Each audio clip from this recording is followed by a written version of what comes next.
Não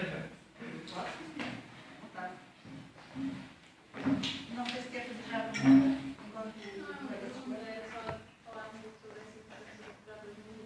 Eu acho que, por exemplo, nós já temos a cultura renascentista, que inicialmente traz o que defendia mostrar-nos o caráter da pessoa, mas mais do que isso, a sua posição social, a classe social a que ela pertencia. E é claro que com o aparecimento das tecnologias e novas fotografias, o que trata logo de deixar de existir no sentido de ser cuidado. Mas eu acho que hoje em dia tem muito mais valor o retrato ter cuidado do que fotografiar de uma marca fotográfica. Porque nós, ao deixar que alguém nos veja, que alguém nos pinte, nós entendemos que essa pessoa está a olhar para nós, está a ver as nossas imperfeições e durante aquele momento, em que lá está, não é um curto período, não é um segundo, não é um mesmo segundo, Não está a passar, não é? exatamente, essa pessoa está a olhar para nós e está nesse trabalho, está a trabalhar a nossa pessoa, por assim dizer. Ou seja, nós estamos a expor-nos a uma outra pessoa e não a uma máquina. Daí que eu acho que um retrato que é pintado por alguém tem mais valor que um retrato de uma máquina fotográfica e simplesmente uma máquina. Isso, em função do resultado, não é em função do sentimento de quem se está a expor. Não sei, acho que talvez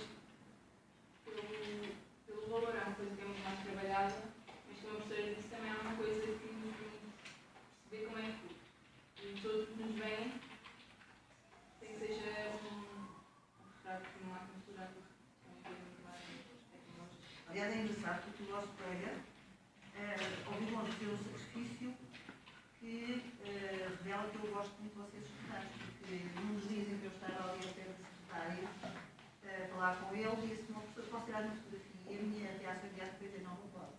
Eu odeio a fotografia. E ainda por cima percebi imediatamente o que eu queria fazer com a fotografia. E, de facto, é a sensação também de que se está a ser invadido da sua vida deliciosa da privacidade, ela talvez não pareça, não é? Até porque nós hoje em dia temos um bocado, quando alguém olha demasiado para nós, demasiado tem que tornar-se um bocado intimidativo. Logo, por exemplo, a ação de estar sentada em frente a um pintor durante horas, com essa pessoa a olhar para nós, é um bocado intimidativo. Mas mesmo que nós estejamos a colocar, é engraçado porque já no tempo tem uma amiga pintora com quem combina que ela havia de fazer um retrato, foi muito tempo. Nem ela nem eu. E os serviços da Vera veio aqui para usar. E ela disse: não, basta que nós estejamos juntas, conhecemos, mas no momento faz-se não. E de facto a sensação que eu tenho é que há um muito maior, estamos aqui outra vez na noção do gaze, não é? Há uma muito maior impressão de invasão da intimidade, de invasão da privacidade, daquilo que eu não gosto de expor aos outros, não é? E por isso é que foi com algum espírito de sacrifício que eu achei que já se podia dizer, para não dizer um grande espírito de sacrifício, porque eu acho que é uma ambivalência, e por isso é que o colega disse sem querer ofendê-la, não é? O colega, próximo jogador, está aqui connosco, porque a pessoa sente-se absolutamente a ser, quer seja porque está longas horas a expor, quer seja porque há um convívio que é especificamente orientado no sentido de produzir uma imagem, é aquilo que dizia o Paulo. A sensação que tem que ficou ali algo que não tem diferença, porque nós temos aulas de literatura, é ótimo, é? Podemos usar as aulas de cultura visual e literatura. Porque nós tivemos a literatura a falar do modo como se constrói, para vocês perceberem, do modo como se constrói a fortuna de um escritor. E nós julgamos que é só assim uma coisa simples. O escritor, um dia de manhã acorda, escreve, toda a gente diz que é fantástico, um dia morre e fica uma fortuna crítica fantástica. Não é nada disto. E estivemos a falar de duas autoras, mulheres. Uma, porque eu acho que ambas não beneficiaram da imagem que se construiu delas, só que de maneiras opostas. Uma foi a nossa amiga Jane Austen, que é uma das autoras que nós iremos trabalhar na cadeira, e hoje tivemos já uma pequena introdução, com o apoio de uma doutoranda, que está a trabalhar sobre ela. E que chamava a atenção para o facto de, após a morte da Jane Austen, a família ter tido a preocupação de destruir uma grande quantidade das cartas dela que não correspondiam à imagem que a família queria que se desse dela. Hoje em dia, os investigadores lamentam o sucedido. Têm a sensação, nas cartas possível detectar alguns traços subliminares de uma personalidade que não tem nada a ver com aquela que, sobretudo, os média, e em particular o cinema e a televisão, têm a veicular dela. Mas não há provas tão concretas como havia se a família não tivesse tido a preocupação de destruir aquilo que parecia que ia contra a imagem pretendida. Bom, a verdade é que isto ajudou a que ela estivesse sempre no mercado e cada vez com aparentemente mais êxito. Se vocês quiserem saber, com a obra literária propriamente dita, cada vez mais claro. Um outro caso, não se conhece a falar, que se chama Mary Wollstonecraft, mas ouviram falar da filha, mas não se ouviram falar da obra da filha, que é a Mary Shelley, que escreveu Frankenstein. A mãe da Mary Shelley, que escreveu Frankenstein, pelo contrário, foi uma autora cujo marido, um grande funcionário da época, resolveu, após a morte dela, que foi cedo e trágica, publicar tudo o que tinha feito. Tudo o que era carta, tudo o que era obra não acabada, numa memória que escreveu da mulher. A memória passava pelo facto de ela ter tido uma primeira relação amorosa, sem casamento, estamos a falar do século XVIII, sem casamento, da qual nasceu uma filha, que depois acabou por morrer e ela teve de ser abandonada por esse primeiro amante. E depois, com ele próprio, Godwin, pai de Mary Shelley, que escreveu Frankenstein, voltou a não haver casamento, só houve casamento quando Mary Wollstonecraft desejou. No meio, Mary Wollstonecraft tentou suicidar-se, no meio, Mary Wollstonecraft e Godwin acharam que o casamento era uma coisa completamente absurda e viveram juntos, mas mantendo a sua independência e uma série de coisas que eram absolutamente ainda hoje são difíceis de imaginar, porque algumas pessoas imaginam-se que ele destruiu, em definitivo, a reputação dela até às décadas de 70, 80 do século XX. Nas décadas de 70, 80 do século XX, já numa fase avançada da reivindicação dos direitos da mulher, que começa a ter esta coragem de falar daquela senhora para o século XX ainda era escandalosa. Ou seja, ele, com aquela inocência, porque era o marido dela, eu gostava imenso dela, e a admiração enorme que tinha por ela, de pôr a nu aquilo que ele achava que era uma personalidade magnífica, levou a que se criasse dela uma imagem de tal maneira escandalosa que a queimou como escritora até os dias de hoje, que a verdade é que não praticamente todos não sabem quem ela foi, não é? Enfim, os meios académicos, nos feminismos, lá se vai saber, às vezes as pessoas até pronunciam mal o nome dela, etc. E, portanto, eu acho que é um pouco essa ideia, que o Paulo aqui referiu, da imagem visual como captura daquele momento. Aquele momento que é ali congelado, ficava preso, não é? E que depois nós temos aquela sensação que nos persegue para o resto da vida toda. De facto, nós não somos bem aquilo, mas é a imagem que ficou ali figê, não é? Para usar a palavra francesa. Eu julgo que o que está a dizer é que, talvez até pelo tempo de produção, da complexidade da produção, sinta que isso é muito mais evidente e transmite muito mais essa tal aula no sentido de que um dos lutadores do Estado dizia aquilo que define a pessoa, não é? E um deles que dizia, bom, o Estado pode estar tecnicamente muito bem, mas falta qualquer coisa, aquela pessoa parece não ter aula, não é? Aula nesse sentido de ânima, não é? E provavelmente isso que sente quando imagina que captar através da pintura e não através da máquina. Não sei, pensemos no retrato também, como hoje, cada vez mais se pensa, como uma produção muito artificial, ou seja, em que entram depois todas aquelas técnicas de alterar o retrato, não para tornar o objeto do retrato mais bonito, mas para o tornar, precisamente, uma obra que não tem necessariamente ter esse tipo realista com a realidade. Isso é outra coisa, não é? E começa a aparecer muito esse tipo de retrato, portanto, até com meios relativamente domésticos e pessoas que não são específicas. Já passou, não é? Mas eu estou inteiramente de acordo consigo. Acho que há, de facto, essa sensação de que se está a ser observado, não é? De que se está a ser um objeto de escrutínio, não é? Psicológico também. Claro, porque senão não se chega à ânima, não é? Portanto, o retrato transmite, por exemplo, eu olhar para as coisas aqui atrás não estou bem muito bem. Eu sempre vejo um retrato meu deste tipo, e já agora posso ser mais inconveniente do que ele, porque estou a falar de mim própria. Eu tenho a sensação de que passo uma imagem de uma certa melancolia. É uma coisa que acho. E, portanto, essa imagem acaba por não coincidir muito com aqueles que próprios. Isso acontece das fotografias também. É a primeira vez que fazem retratos de caricatura, de moda, de caricatura, retratos gostava de ter a apresentação para mostrar, que seria muito mais interativo e seria muito mais curioso, mas não encontrei. Mas que se a professora quiser, um dia destes posso ir cá à aula e faço uma apresentação melhor sobre o assunto. Alguém sabe o que é que são memes? Só porque agora na conversa ninguém sabe o que são memes. O que é um meme? Sim, mas existem memes na internet. Mas qual é o conceito que eu escrevo? Meme. É como se diz, é da palavra francesa meme. Em português é meme. Quantas raparigas aqui gostam de roupa ou têm interesse por moda? Levantem o braço. Ou rapazes, não estou a excluir ninguém.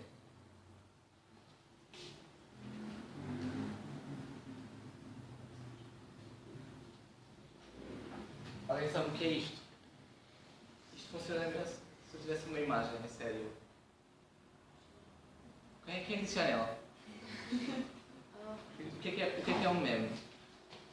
Eu não preciso sacar o produto, não preciso sacar a ideia. Eu tenho isto. E isto, na verdade, não é nada. Porque isto é um símbolo com um retângulo. Isto não é o produto da Chanel, mas vocês todos pensaram em Chanel. Isto é a semiótica da cultura. Ou seja, esta marca conseguiu imprimir em vocês de que tudo que tenha este símbolo vai ser sempre Chanel. E não é. Porque a Chanel tem uma medida específica, tem uma matemática associada, tem uma proporção complexa sobre aqueles números. Mas, independentemente de qual seja, isto é um meme. É uma ideia que parasita de cabeça em cabeça e nós não damos conta. Vocês, neste momento, vocês não estão a perceber, mas o que a professora faz durante o aluno é ela está a imprimir informação e vocês todos vão ter uma percepção diferente, mas vocês vão replicar essa informação para todas as pessoas que vocês vão conhecer ao longo da vida. É como isto. Eu posso pôr isto, desenhar um grau e pôr aqui um castelo, aqui, e eu não tenho aqui o desenho, mas toda a gente vai dizer que é Disney, independentemente se for o castelo correto ou não. Não sei se vocês sabem, mas aquele castelo é uma representação específica e é uma cópia de outra imagem que existe. E independentemente que eu coloque outro castelo, até podia ser o castelo de São Jorge, não interessa. Se tiver aquele tom de azul, se tiver aquela posição, se tiver este arcozinho, independentemente que vocês queiram pensar noutra coisa, não conseguem pensar da Disney. E já agora, para aumentar aqui a explicação, no meu caso de estudo é a Alice. E é uma coisa muito curiosa, porque sabe quem descreve o personagem da Alice no País das Maravilhas? Alguém já leu o livro? Pode-me descrever? Quem escreveu? Não, quem descrever a personagem, a Alice. Descrever como é que ela é. Descrever a Alice? Descrever a Alice, a personagem. Uma coisa muito básica, como é que ela é. No livro? Sim, como é que ela é. Não tem nada a ver com a Disney. Não, mas descreve-me como é que ela é. Fisicamente? Como é que ela é fisicamente? É uma menina pequenina. Eu acho que não há assim grandes descrições. Diz. Cabelo loiro. Cabelo Não, loiro. cabelo loiro é da Disney. Não é. Mas nunca, não, livro está como é que é? Não está. Não tem. No livro não diz que ela é loira, não diz que ela é uma menina pequena, não diz que ela tem o vestido, não diz nada. Sim, eu não sei, eu estou a falar das ilustrações que vi. Não diz nada. As ilustrações é o que o Bart faz. O texto e a imagem. A imagem mimificou o texto e criou uma imagem. E a Disney criou outra imagem. E porquê que a da Disney é azul? Alguém sabe? Houve toda uma transformação, porque a primeira ilustração da Alice ela tinha um vestido amarelo. Mas quando eles levaram a Alice de Inglaterra para a América, devido a N de complicações a nível de códigos culturais, passou a ser azul, porque era uma manifestação de liberdade, era diferente. Querias perguntar alguma coisa? Não, é só porque na introdução ao livro, a questão dela ser pequenina era o estereótipo da altura da menina, da época vitoriana. Sim, mas no livro isso agora, não existe. fisicamente eu não me lembro de... Existe nas notas de introdução, mas pronto, fisicamente não me lembro de nenhuma característica. E o cabelo loiro é uma criação da Disney. Isto não é só. Não, isso é verdade. Isso não tem que ser por uma coisa. Pelo menos em várias ilustrações que vi, mesmo John Daniel, Não, mas a original, ela tinha o cabelo completamente pintado de negro, gravura. Sim. Portanto, ela nem sequer era loira. Não sei, isto porque eu normalmente quando estou só a dizer aquilo que eu associo, não estou a dizer que é Não, mas é verdade. isso, não, mas a questão é, o meme cultural é isso. Parece Não, coisa. o bem cultural é tu não sabes o que estás a fazer. Ou seja, inconscientemente, essa ideia está Eu já vi essa de ti. ideia, estamos a dizer o que é que associamos à personagem. Eu disse, o meu é o cabelo louro, pronto. Agora, porque a verdadeira Alice, a Alice que o Clarkson, pronto, o pseudónimo Lewis Carroll se inspirou na Alice, era uma miúda, pelo menos eu escrevi para as fotografias, é uma menina pequenina, como ela disse, cabelo curto, preto. A cadeira é cultura visual, não é, professora? Só para não estar enganado. Isto é importante que eu vou dizer a seguir, porque há uma mudança muito drástica no que é a Alice Inglaterra e o que é a Alice América. Porque uma coisa é o estereótipo inglês, que eu tenho uma rapariga que está vestida assim, isto é uma saia, e depois tenho na América uma rapariga que está vestida com uma saia cobiçada e direita. E isto transforma a personagem mediaticamente que todas as pessoas aqui vão achar à partida que ela tem o vestido da Disney. Porque essa é a versão que está mais perto delas. Não quer dizer que seja a realidade. A realidade não é essa, mas os memes, a informação vai passando de pessoa em pessoa, transformou e tornou com que essa informação fosse real. Atualmente, a Alice não é o que a colega está a dizer. A Alice é uma rapariga loira, com um vestido azul, com determinados padrões. Agora já não tanto, porque foi transformada pelos novos filmes. Mas até há bem pouco tempo era essa a Alice, que não é real. Não foi essa Alice que foi imaginada, não foi essa Alice que foi descrita. Desculpa, diz. Não diz. Não, eu só estou a dar uma chega porque é o mesmo cultural, porque isto é muito complexo. É difícil explicar assim. Mas foi interessante esse exemplo e é engraçado ver que o próprio filme da Disney, apesar de chamar No País das Maravilhas, tem muito elemento do Through the Looking Glass. Sim. Que é esse, pronto, e nós, só vendo o filme, não lendo os livros, não se percebe, quer dizer, a mensagem que passa não é tanta de Lewis Carroll, é mais do Walt Disney. E é interessante ver que os próprios discursos dela no livro, isso vê-se muito bem, é a menina daquela época, a bem comportada, educada, que recitava, que sabia várias coisas. Mas no livro ela não é isso. Contrastada com aquelas personagens. Mas no livro ela não é isso. No livro ela é interventiva, ela questiona, ela reflete, ela pergunta.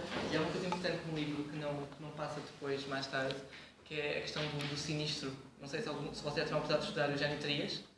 A questão do sinistro é muito presente no livro. E apesar de ser uma história infantil, é altamente sinistra a história. Deixa-me só mostrar uma coisa, vou destilhar sobre isso. Claro. E é para acrescentar o que também concordo, é ainda mais que foi na nova versão das livros de Tim Burton, acho que os livros ainda mais daquilo que o livro estava a tentar fazer, que é aquilo que estava a tentar dizer. Ou seja, começámos a focar-nos em temas políticos e coisas que estão agora mais hip, para fugir um bocado à ideia das maravilhas. Mais uma vez, foi mais do Looking Glass, que é aquela coisa do xadrez, e pronto, estamos cada vez mais a afastar mais do muitas outras. Pelo menos isto é uma opinião, claro. Não, o que estás a dizer é correto. Eu só queria, se a pessoa me permitir mostrar mais uma coisa. Alguém que conhece o franchise de Resident Evil? Os filmes são horríveis, sim, todos nós sabemos. Os jogos são ótimos, sim. Mas toda a franchise é um livro da Alice. Todos. E nós, como pessoas que estudam cultura e que vão fazer produção cultural, temos a obrigação de reparar nestas dinâmicas. Eu gostava só de nos mostrar isto, mas eu não sei se vou conseguir mostrar a apresentação do início, a introdução ao primeiro filme. Não vou conseguir, não aparece. Ficará para outra altura, mas talvez vos possa mostrar outras coisas que não aparecem.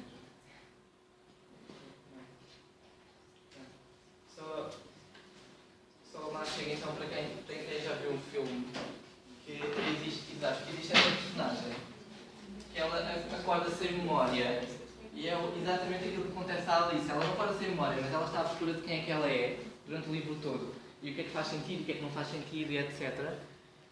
E esta personagem é muito curiosa porque ela acorda sem memória e há uma coisa que acontece visualmente, dão-nos todas as indicações de que ela é a Alice.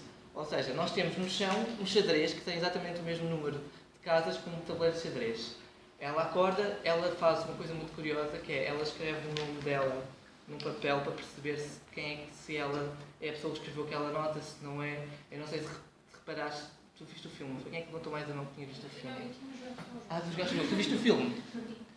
E recordas da introdução? É que a introdução é muito curiosa, porque todos os passos que eles nos dão estão a dizer o nome desta personagem vai ser Alice.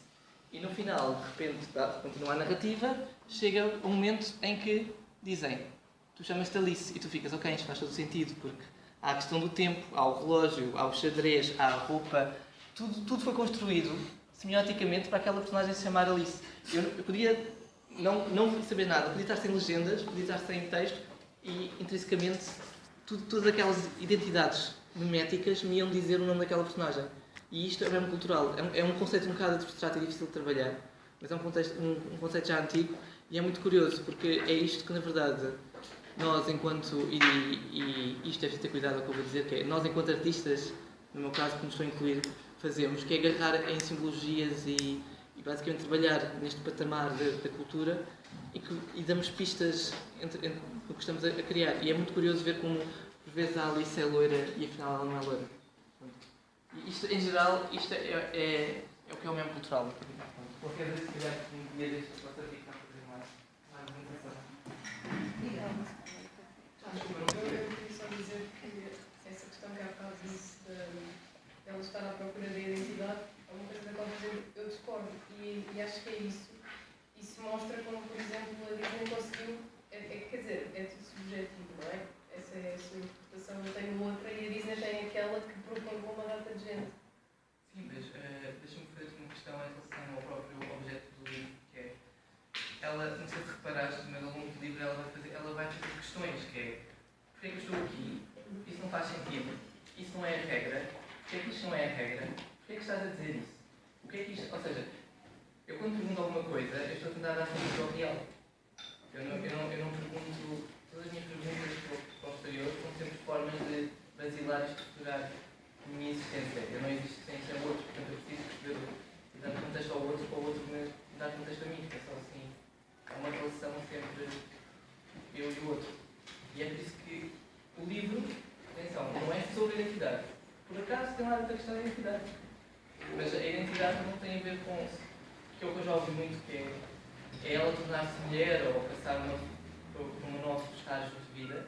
Mas não, a identidade ali é uma questão geral de quem é que ela é, porque ela acorda, de um imaginário que tu não sabes se é real ou se não é.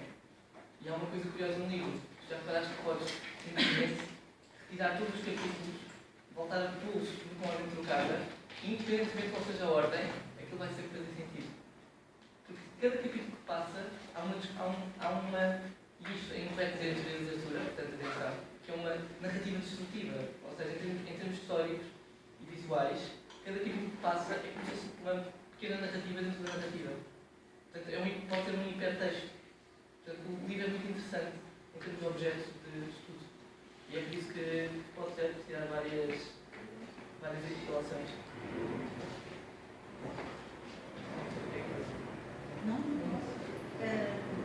Porquê que a sua questão outra vez, só para terminar? A questão que eu vou colocar, já vou ouvir a português. Sim, podemos desenvolvê-la um bocadinho. É que o colega falou do livro ser sobre a identidade, a questão ela está à procura da sua identidade. Eu disse que discordava. E aqui o mesmo objeto tem várias interpretações e a própria Disney, ao criar o filme, propagou aquela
acho que era da FI, que era de retratos robô, em que ele tinha assim uma espécie de cortina.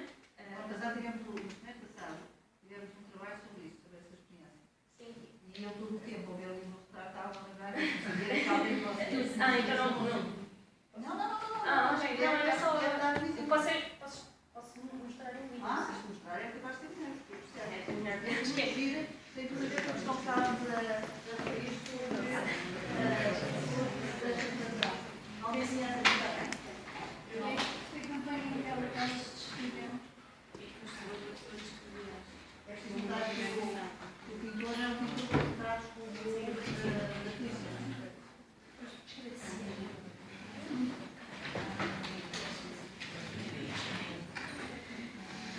Eu acho que no fundo estamos aqui a tentar clarificar um pouco mais. E tem um ponto de estado para ser que eu tenho que escolher com outras da comunicação não conflito de estado. Sim, é só por E essa parte da aula que eu disse, pode estar a ajudar. I always thought people were so cute when they had the little cheeks and they're like rosy, but mine are pretty plain. If I was gonna change one feature about my face, I would say that I would want fuller lips. I'm definitely a person that looks tired when I'm tired, and when people say that, I immediately am like, oh man. I'm starting to already get little crow's feet and stuff, which like my mom has, so yeah. I'm a forensic artist. I was trained at the FBI Academy in 1993 in composite art. Worked for the San Jose Police Department as the police artist from 1995 to 2011. We didn't really know what we were doing, so that was nerve-wracking for everyone. I showed up to a place I'd never been and walked into this big warehouse, and at the very end there's a guy with his back to me with a drafting board.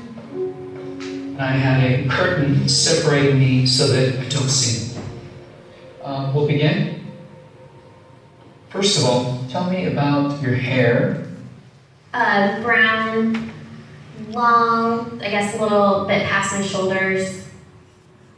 Your jaw. My mom told me I had a big jaw. Yeah, the brown eyebrows, dark brown eyebrows. I didn't know what he was doing, but then I could tell after several questions that he was drawing me. Tell me about your chin. I guess I haven't really compared it to anyone else's chin, but especially when like I smile, I just feel like it kind of protrudes a little bit. What would be your most prominent feature? I kind of have a fat, rounder face. The older I've gotten, the more freckles I've gotten.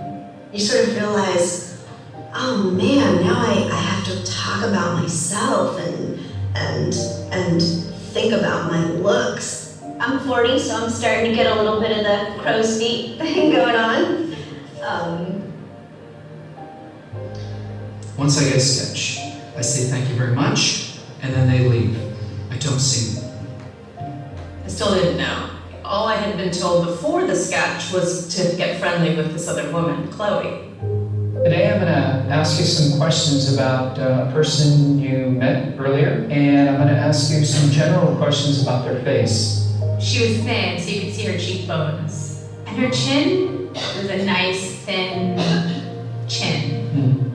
The women were really critical about moles or scars or things like that, and yet they were describing just a normal, beautiful person. She had nice eyes. They lit up when she spoke and were very expressive. The length of the nose, what is that like? Short. Short. Yeah, cute nose.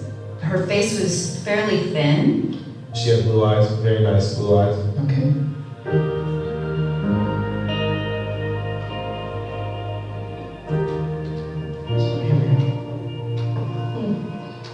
So this is your self-described image? And then somebody else described you and I did this sketch.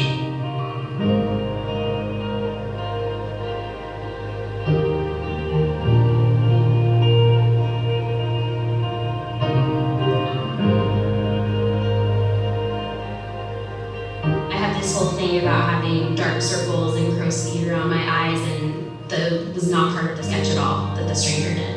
The Stranger's was a little more like gentle.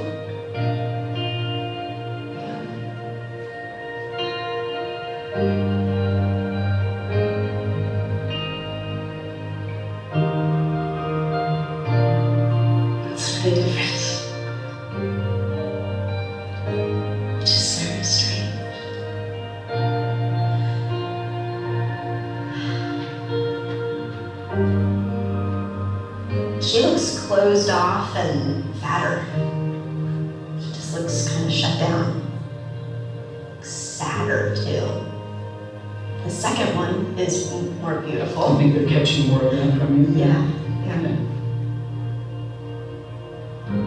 She looks more open and friendly and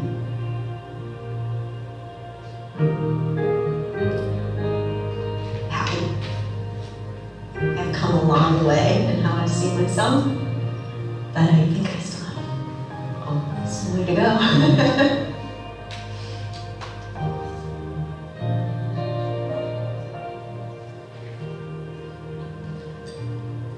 I have some work to do on myself.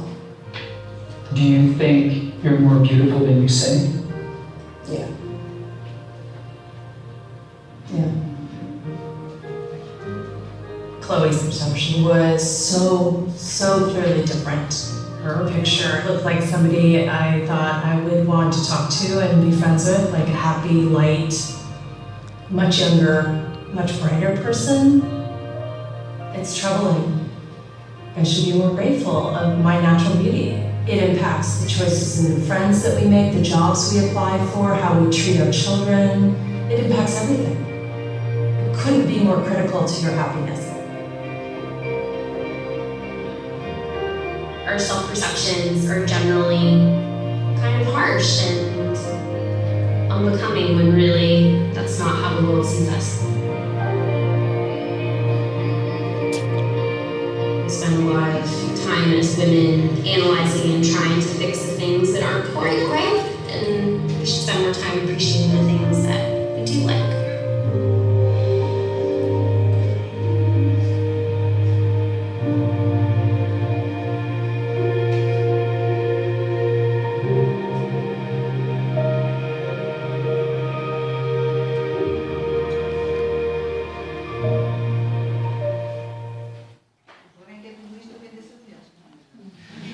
Eu acho que o mais interessante aqui é que eram pessoas que, claro, não conheciam quem estava, não eram amigos, que não podiam estar a começar a dizer tipo, ela é bonita e tal. Não, eram estranhos e disseram que eles acharam muito pequenos momentos de conversa. Não, aliás, enquanto depois já estava lá, eu lembrei-me que todo este trabalho que fizeste nesta. E acho que tem toda a razão. Sim, E eu também achei que também as reações das mulheres, principalmente quando elas perceberam que ele estava a desenhá-las, elas ficaram todas muito mais nervosas. E pensaram, agora tenho que estar aqui a falar como eu sou. Ficaram todas um bocadinho desconfortáveis. Mas depois quando viram os desenhos, é aquele genuíno. Sorriram tanto, ficaram com aquela emoção, quase uma certa emoção a ver aquilo. Talvez seja só eu que sou muito. Não, mas eu acho que a ideia é Sou essa. sensível. Não, acho que a ideia é essa. É que depois, no fundo, é uma outra estratégia para ver. John, vou desligar isto.